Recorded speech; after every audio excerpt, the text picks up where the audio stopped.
E aí, gente, tudo bem? Vamos falar mais um pouquinho sobre natação e atividade física. Hoje, promessa é dívida.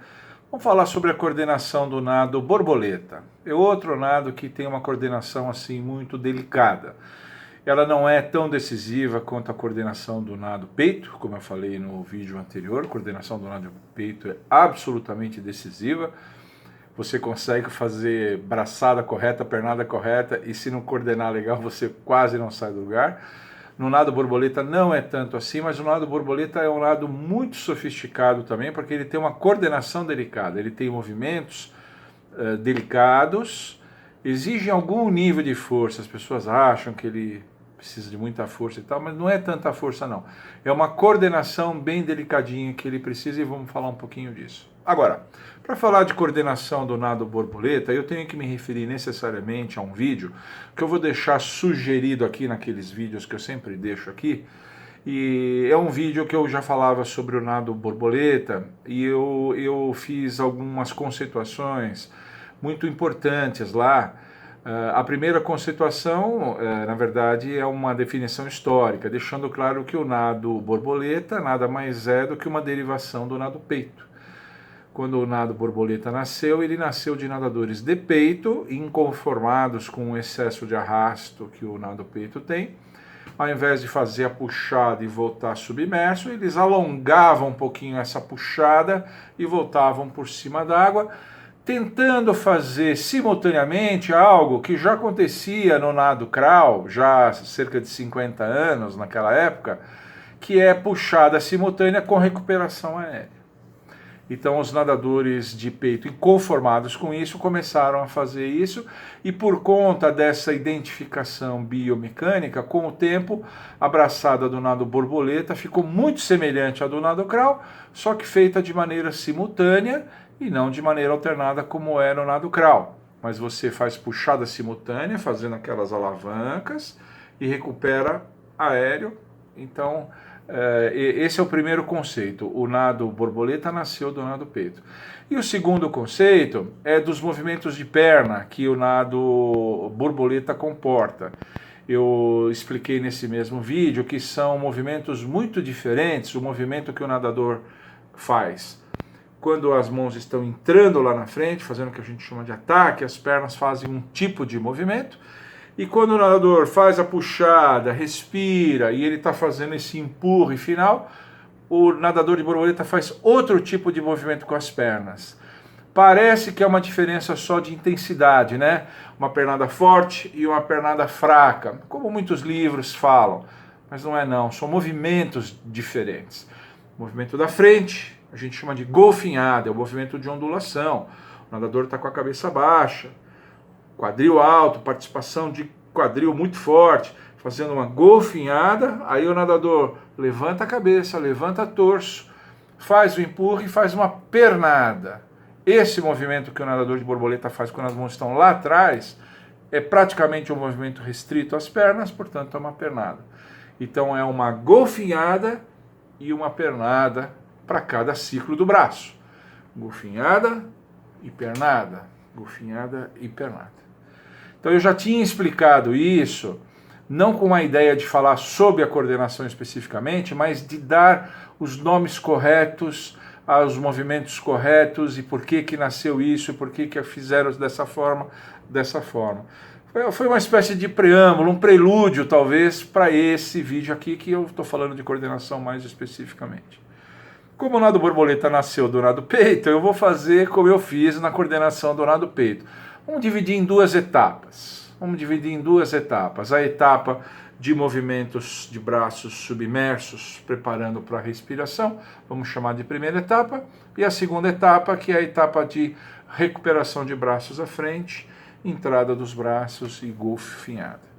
Então, iniciando a coordenação do nado borbo. O indivíduo está com os braços à frente, ele faz o que a gente chama de agarre, ele posiciona as mãos para começar a fazer a puxada. Esse é o primeiro movimento de agarre. Agarre simultâneo, evidentemente. A braçada será simultânea, o agarre será simultâneo. Aí ele faz a puxada. Na puxada ele faz aquelas trajetórias sinuosas, típicas do nado crawl, só que braço direito, braço esquerdo, só que faz juntos, e ele começa a fazer uma elevação de torso, começa a estender a coluna, faz uma extensão da coluna cervical para tirar o rosto da água e fazer um movimento de inspiração pela boca. Pegar o ar pela boca. E aqui, quando ele finaliza esse movimento de empurre, ele faz o agarre, a puxada e o empurre. Quando ele finaliza essa fase de empurre, ele faz 3 coisas ao mesmo tempo.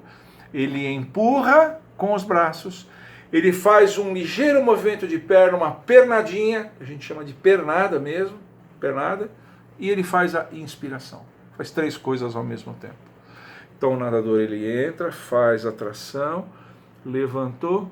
Quando ele está fazendo aqui esse empurre, ele empurra, inspira, e para ajudar nesse timing de inspiração, ele faz uma pernada simultânea. Essa é a primeira etapa.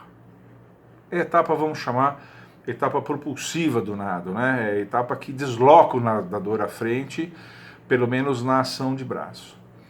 Aí começa a segunda etapa. A segunda etapa que a gente pode chamar de recuperação dos braços e a golfinhada que vai acontecer lá na frente de novo. Então o indivíduo começa a fazer uma recuperação de braços, recuperação simultânea. Nessa recuperação os braços estão semifletidos. Tem nadador que faz com o braço absolutamente estendido. Tem, mas é a minoria. A maioria faz com o braço ligeiramente fletido, não com a mesma flexão do nado crawl, evidentemente, porque os 2 braços estão ao mesmo tempo, precisa ter muita flexibilidade de escapulomeral. Eles fazem normalmente o braço semifletido, é uma semiflexão, uma ligeira flexão de braço, fazem isso, e aí eles vão abaixando. Eles já fizeram elevação de torso e cabeça, o nadador, à medida que ele faz essa recuperação de braços semifletidos à frente, ele vai baixando o torso, baixando a cabeça, para voltar com o rosto na água. As mãos vão chegando lá na frente, aí ele faz a extensão com as mãos lá na frente, e aí as mãos no afastamento dos ombros. Professor, não é a posição streamline? Não é. Ela tem mais arrasto que a posição streamline, mas é importante que o nadador termine com as mãos em afastamento, ligeiramente afastadas, começando pelo próprio afastamento dos ombros, às vezes um pouco mais abertos. Os nadadores mais fortes, os nadadores mais antigos, com mais experiência, mais técnicos, até um pouco mais aberto. Michael Phelps começa bem abertão, bem maior do que a abertura dos ombros, mas começa com as mãos abertas. Entrou lá, quando ele faz esse ataque, e aí é simultâneo ao ataque, simultâneo ao ataque, ele faz uma golfinhada, aquele movimento de onda com o corpo, aquele movimento que a gente treina com a pranchinha, pegada baixa, fazendo ondulação, minhoquinha, homem do fundo do mar, que a gente dá um monte de nome, golfinhada. Então faz uma golfinhada, recuperou, baixou a cabeça, golfinhada com a mão na frente. Então, lá na frente é uma golfinhada. O nadador está expirando já, desde que ele está pondo o rosto na água, ele já está terminando a fase de expiração. Faz uma golfinhada e faz uma espécie de deslize, tem um tão pequeno deslize. Claro, quando a gente observa os grandes nadadores em provas curtas, 50, 100 metros, esse deslize é muito sutil, ele é muito pequenininho. O nadador imprime um ritmo muito intenso, a gente quase não vê isso. Mas se você pegar uma prova de 200 borboleta, você vê. O nadador faz um deslizezinho, tem um pequeno time de deslize. Talvez ainda resíduo do seu nado de origem, que foi o nado peito, que tem um baita deslize, onde o deslize é muito importante, é muito exuberante, é muito visível. Mas no borboleta ele é muito sutil. Então, grosso modo, a coordenação é essa. Agarre, puxada, elevação, empurre, pernada, faz a respiração, volta, abaixa a cabeça, golfinhada. Então é uma pernada e uma golfinhada. Uma coisa que acontece muito, um erro muito comum, que os alunos cometem quando a gente, depois de ensinar com muito educativo, de pranchinha, sem pranchinha, a gente dá muita golfinhada. Por quê? Porque a golfinhada faz parte do binômio propulsivo do nado borboleta. Eu já fiz um vídeo a respeito disso também. O binômio propulsivo do crawl é braço e perna, binômio propulsivo do costas é braço e perna, binômio propulsivo do peito é braço e perna, e o binômio propulsivo do borboleta é braço e golfinhada, não é pernada, porque a pernada não é a parte mais propulsiva. O que dá propulsão para o nadador vindo das pernas é um movimento mais global, com participação de todo o quadril, inclusive intensa participação de quadril, do corpo todo. Então seria... o binômio propulsivo seria braçada e golfinhada. Mas um erro muito comum que os alunos praticam é faz a braçada e quando eles vão com a mão na frente, eles fazem 2 ou 3 ondulações. 1, 2, 3 ondulações. Aí ele respira. 1, 2, 3. Não, é uma só. Fala para ele, ó, é uma só. E por ser uma só, tem que ser bonitona. Tem que ser bem caprichado. Puxou, respirou, voltou. Golfinha. Puxou, respirou, voltou, golfinho. Então tem que ser bacana. Então isso é uma coisa. Primeiro ele faz, alguns alunos fazem várias. E tem outros alunos que fazem um erro diferente, mas é tão prejudicial quanto, que é não fazer essa golfinhada simultânea com o ataque. Eles fazem a volta, parece que o nado dá uma morrida, assim, o nado arrefece o ritmo, aí ele faz uma ondulação isolada. Ele faz, você fala, faz uma ondulação para cada volta do braço. Ele fala, tá bom, professor. Puxa, respirou, voltou, golfinha. Não é voltou e golfinha, não. Voltou e golfinha. Puxa, respirou, voltou e golfinha. A chegada dos braços tem que coincidir com essa golfinhada. Coincidir com ela. Então esse é um cuidado que a gente tem que tomar. Quando a gente estiver trabalhando a coordenação final do nado borboleta, não deixar o nadador fazer várias golfinhadas com as mãos à frente, ou então fazer uma só que seja, mas fazê-la desconectada do ataque dos braços. Não, são movimentos simultâneos. A palavra é simultâneo. Ataque com golfinhada. Para fazer aquele deslize, aquele movimento ondulatório, e que esse movimento ondulatório seja propulsivo para o nadador à frente. Faça parte, de fato, do binômio propulsivo do nado borbo. Isso é o que ele precisa fazer. E uma última observação que eu queria deixar sobre o nado borbo é que, às vezes, tem a ver com coordenação também. É que a coordenação do nado borbo, quando ela é muito bem feitinha, quando já está muito bem executadinha, você observa e você nota que o tempo de inspiração do nado borboleta é muito curtinho, é muito pequeno. Ele é menor do que os outros 3 nados, pelo menos aquilo que eu sinto. Eu nunca li isso em lugar nenhum, mas é da minha experiência prática.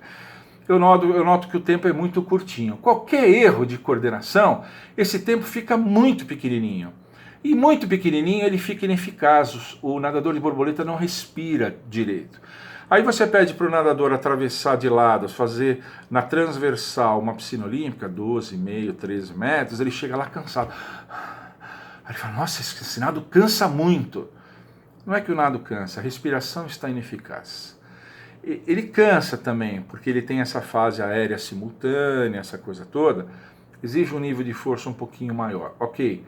Mas o que na verdade muitas vezes ocorre é que a respiração está insuficiente. Então o nadador ele se cansa muito mais por insuficiência respiratória, insuficiência de ventilação pulmonar, do que de cansaço físico, de que cansaço muscular, excesso de solicitação muscular propriamente dito. Então a gente tem que desmistificar um pouco isso. Borboleta cansa? Cansa um pouco. Ah, mas é que eu me canso demais, eu atravesso a piscina, não consigo voltar de jeito nenhum. Sim, mas isso aí não é excesso de solicitação, né, de força de músculo. Não. É respiração. À medida que a gente melhorar a eficiência da respiração, esse cansaço vai diminuir bastante. Tá bom? Por hoje era isso, espero que vocês tenham gostado, espero que isso tenha tirado. Eu já falei muito das coisas que eu falei aqui, eu já falei em outros vídeos de maneira mais fragmentada, hoje eu só organizei-os e condensei-os num vídeo falando exatamente sobre coordenação do nado borbo. Vou deixar sugerido aqui no final aquele vídeo que eu falei da origem do nado borbo. E fiquem sempre com a gente. Inscrevam-se, quem não é inscrito no nosso canal, inscrevam-se, inscrição, sininho e divulguem o nosso canal para os seus amigos, passem o nosso link para os seus amigos, divulguem para a gente chegar logo aos 30 mil inscritos. Eu quero chegar a 30 mil inscritos, né? Tô aí com 29 mil inscritos, quero chegar a 30 mil inscritos logo e comemorar, fazer uma festa junto com vocês. Tá bom? Tchau.